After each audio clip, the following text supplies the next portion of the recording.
At 75 years old, I've learned that silence reveals more truth than words ever do. And that Thanksgiving, the silence in my son Michael's home felt louder than the clatter of dishes or the polite greetings exchanged at the door. The moment I walked in, I sensed something off. It wasn't the decorations.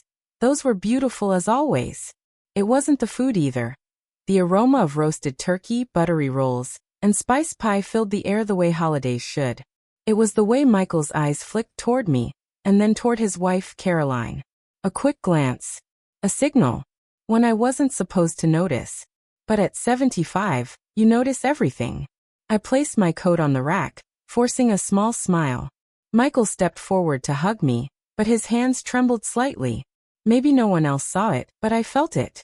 Years of raising that boy, of holding him as a child when he had nightmares, of wiping tears off his face when he scraped his knees. Those years had trained me to read him better than he ever realized. Caroline approached next, her lips tight, smile thin. She had always treated me like a piece of expired furniture. Kept around out of obligation, never appreciated. Tonight, though, something in her eyes looked different. Not annoyed. Not impatient. Nervous. We all took our seats around the beautifully arranged table. The turkey glistened under the warm light, the mashed potatoes were whipped to perfection, and in front of Michael sat a large silver gravy boat, steam curling from its spout like a whisper rising into the air. Michael cleared his throat. "Mom," he said too casually, "I made something special this year." He gestured toward the gravy. "A special recipe. I want you to try it." The table fell strangely quiet. Even Caroline hesitated, her fork hovering midair. My hands, old but steady, reached toward the ladle. But inside, something cold wrapped around my spine. The way they looked at me, watching, waiting, didn't feel like family. It felt like a test. Or a trap. For years, I pushed aside my suspicions. The hidden comments, the financial questions, the way Caroline once said, "Michael, your mother should really think about arrangements." I chalked it up to annoyance, to her wanting her own space. Tonight told me otherwise. I pretended to search for my napkin, my fingers bumping gently against Caroline's plate. No one noticed as I slid my own plate in its place and pushed hers toward myself. "Everything looks wonderful," I said, steady as a stone. Michael grinned, but it was tight. Forced. "Try the gravy, Mom. You'll love it." I dipped my spoon into the thick, rich sauce and drizzled it over Caroline's plate, now sitting in front of me. But I didn't take a bite. I simply placed my fork down and reached for my water instead. Across from me, Caroline took a large mouthful from the plate that used to be mine. I watched the first sign appear, her hand trembling slightly, her face paling. She tried to swallow, but her throat worked unevenly. Then she coughed. Once. Twice. Her breathing quickened, and her eyes widened in terror. 20 minutes later, she was gasping. 30 minutes later, she collapsed onto the floor. Michael screamed her name, but his face, oh, I will never forget that face, didn't show fear for her. It showed fear of what had gone wrong. And as I watched him kneel beside her, realization settled over me like a heavy cloak. My own son had brought me here tonight not to feed me, but to finish me. Thanksgiving had become a battlefield. And this old woman, this mother, had just survived the first strike. The paramedics arrived within minutes, but to me it felt like an hour stretched thin with dread. Caroline lay on her side, gasping for air, her face blotched red and white as though her body couldn't decide whether to burn or freeze. The family hovered around her, shouting instructions, praying, crying, but I stayed standing at the end of the table, watching quietly. I wasn't shocked. I wasn't confused. I was disappointed. When you carry a child inside you for 9 months, when you work 3 jobs after your husband dies, when you spend your youth and your strength making sure your only son never goes hungry, never feels alone, you never expect that someday he will look at you and see nothing but a burden. Yet there I stood, witnessing the truth unfold like an ugly ribbon unraveling on the floor. While the paramedics lifted Caroline onto the stretcher, Michael turned to me with eyes that were no longer filled with panic, but accusation. He stepped closer, leaning down so no one else could hear him. His voice was low, sharp, almost trembling. "What did you do?" I stared at him, unable to speak for a moment. My breath caught. Not from guilt, but from the sheer cruelty of that question. What did I do? I whispered back. His jaw tightened, and he looked away, his fingers shaking. But it wasn't grief shaking them, it was fear. Fear of a plan that had slipped. Fear of consequences. Fear of the fact that his own wife had eaten the gravy he wanted me to swallow. I wanted to touch him, to hold him, to remind him of all the years I loved him without hesitation. But that instinct vanished as quickly as it came, because in his eyes, I no longer saw the little boy who used to hold my hand at the bus stop. I saw a grown man who had turned into a stranger. After the ambulance doors closed, the rest of the guests trickled out, whispering their goodbyes, offering empty reassurances. When the door finally shut behind the last one, the house fell silent. The dishes sat untouched on the table, the candles flickered weakly, and the faint smell of Michael's special gravy lingered in the air like a cruel joke. I walked slowly into the living room and sank into the armchair. The exhaustion that washed over me wasn't physical. It was emotional, spiritual, the kind that comes from decades of giving and receiving nothing in return. My mind wandered through the years. Michael's first steps, his school plays, the nights he came home crying because other kids bullied him, and the nights I stayed up sewing patches onto his worn-out jackets because we couldn't afford new ones. I remembered the time he broke his arm climbing a fence, and I ran 2 miles carrying him because the car wouldn't start. I remembered every smile, every moment I sacrificed sleep, comfort, dreams. And here I was, 75 years old, realizing that the boy I loved had grown into a man who believed my life was worth less than his convenience. A bitter ache crawled up my chest. Not heartbreak. That was too soft a word. This was something sharper. Something heavier. Something that wouldn't be soothed by tears. Eventually, Michael returned home from the hospital. The front door opened, and he stepped inside, shutting it behind him with a soft click. He didn't ask how I was. He didn't explain. He didn't apologize. He just sank into a chair across from me and buried his face in his hands. "Mom," he muttered, voice hollow. This wasn't supposed to happen. Everything inside me froze. There it was. The truth. Laid bare in a single sentence. Not Caroline will be okay. Not I'm scared. Not I'm sorry. Just, it wasn't supposed to happen. I realized then that something inside me had cracked. Not loudly, not violently, but quietly, like a hairline fracture in glass. A fracture that could no longer be ignored. I stood up slowly and reached for my purse. I didn't yell. I didn't cry. I simply said, "You won't get another chance." As I walked out of his house that night, I made a promise, one that would shape everything that came next. I would not let my own son write the ending of my life. I would write it myself. For the first time in my 75 years, I felt more awake than alive, as if the betrayal had burned away the last layer of naivety I'd been clinging to. When I stepped out of Michael's house that night, the cold air slapped my face, not harshly, but like a warning, or perhaps a reminder. I wasn't weak. I wasn't helpless. And I certainly wasn't done. The next morning, I woke before the sun. There was no shaking in my hands, no fear in my chest, only a strange calm that felt almost unnatural.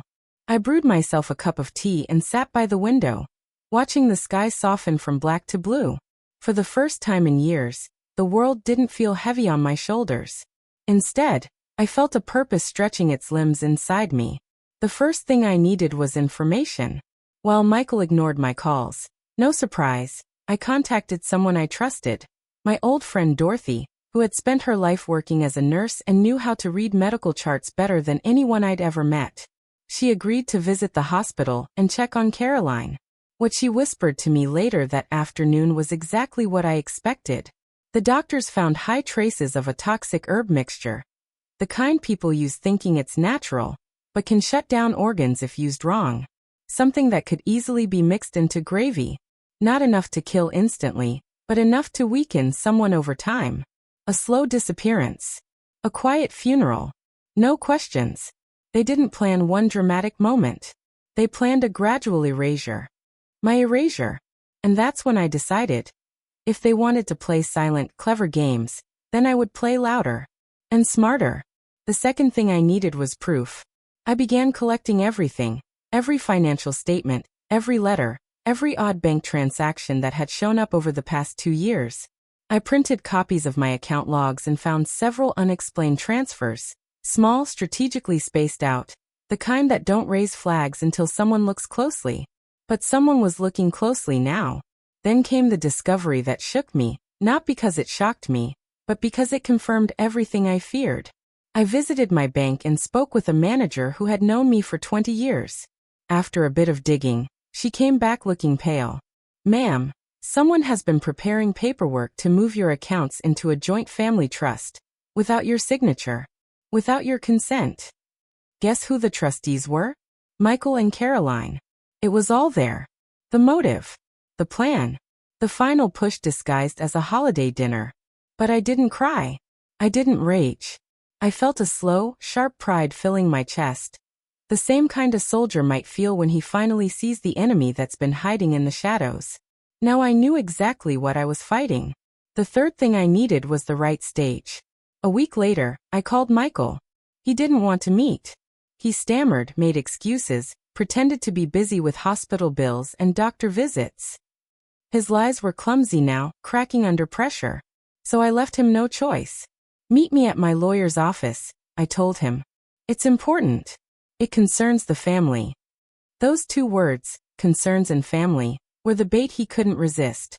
His greed made him predictable. He arrived 2 days later, shoulders high, expression rehearsed, expecting me to sign whatever nonsense he and Caroline had prepared.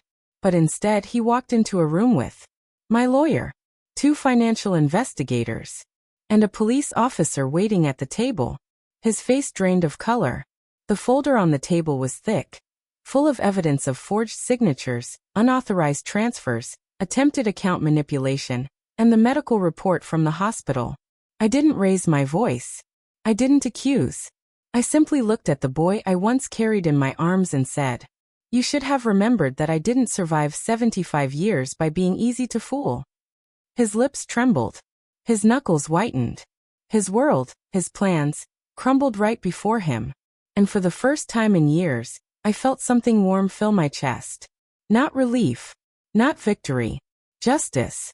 The sweet kind they never saw coming. In the days that followed the confrontation at my lawyer's office, the air around me felt clearer. Lighter somehow, though the world itself hadn't changed. It was me who had changed. The weight I'd carried on my back for years had finally slipped off, leaving behind only a quiet soreness where old wounds had lived. Michael, however, had stepped into a storm of his own making. The investigators moved quickly. He was barred from touching my accounts. All unauthorized transfers were frozen. And every financial document he had forged or manipulated was turned over to the authorities. It wasn't dramatic. No police cars screeching up. No handcuffs in front of neighbors. But it was enough to show him that I wasn't the fragile old woman he thought he could quietly erase. For a while he avoided me. Days passed with no call, no visit. I thought he might stay that way forever, but one evening, as the sun dipped low behind my backyard trees, he finally appeared at my door. His knock was soft, hesitant. I opened the door and saw a man who looked smaller than I remembered. Shoulders slumped, eyes defeated. He didn't step inside. He stood on my porch as if he no longer had the right to enter. "Mom," he said quietly. I waited. "I'm sorry." But his voice, oh, I knew that voice. It wasn't the voice of remorse. It was the voice of a man terrified of consequences. The voice of someone who regretted getting caught, not the act itself. "Are you sorry?" I asked. "For what you did, or for what happened afterward?" He looked down. His silence was my answer. There was a time when that silence would have shattered me. But now it only confirmed the truth I needed to accept. The son I had raised with love, patience, and sacrifice had grown into a man I no longer recognized. "You made your choices," I said softly. "And now I've made mine." He didn't argue. He didn't plead. He simply nodded, as though he knew this was the final door closing between us. Then he turned and walked away, slowly, quietly, and I felt no desire to call him back. The next day, I visited the hospital. Caroline was sitting up now, pale and thinner, but stable. She looked startled when she saw me, her eyes darting toward the doorway as if expecting Michael to appear behind me.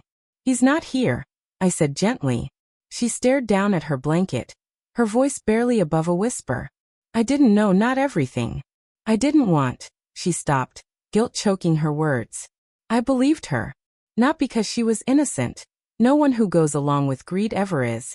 But because she looked like someone who had been swept into something darker than she expected. I wasn't there to punish her. I was there to release myself. I hope you heal, I told her. Not just from this, but from all the choices that brought you here. She cried softly as I placed a hand on her arm. A gesture not of forgiveness, but of closure. Then I walked out without looking back. And from that moment on, my life became mine again. I spent my mornings sitting in the garden, breathing air that felt sweeter without fear clinging to it.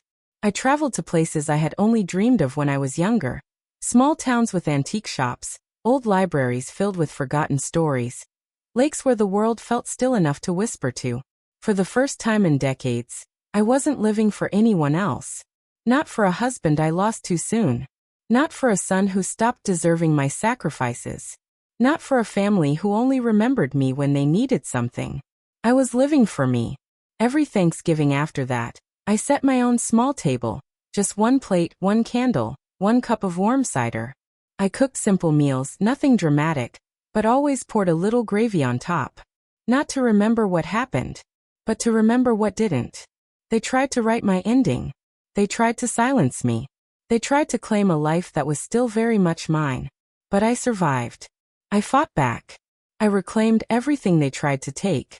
And at 75 years old, sitting in my quiet home with the golden light of evening on my table, I realized something beautiful.